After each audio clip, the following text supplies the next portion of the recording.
redup pandangan.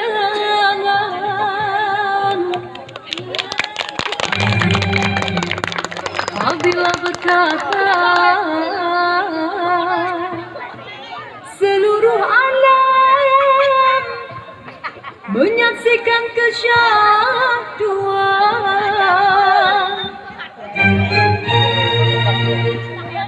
bagai tersentuh rasa percaya.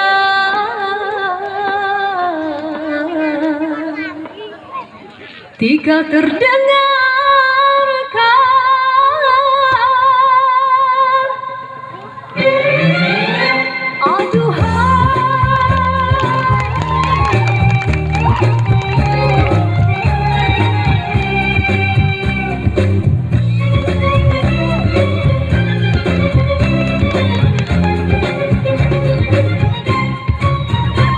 jauh ke mana entah di mana ada rasa hanya kunjung kasihnya.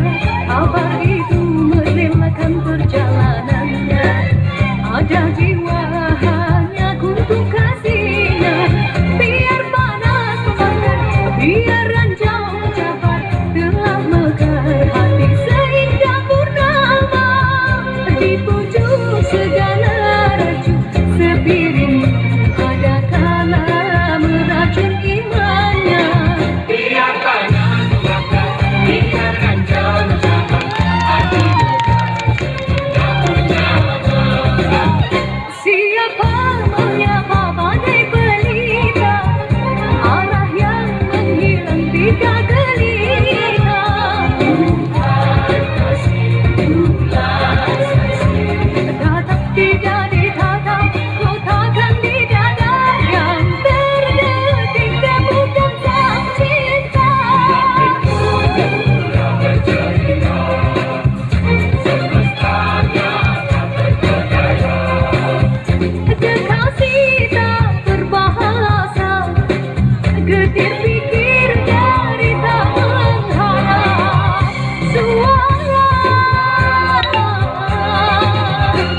Manis bagai gerimis hati bak, nasib beribu bercari hati yang temukan asimat. Kasih buka gerhana yang tak berkira malu, serta berkedekah tentang rasa. Dari sana telah tumbuh berbicara sang kesuma bidadari syurgawi.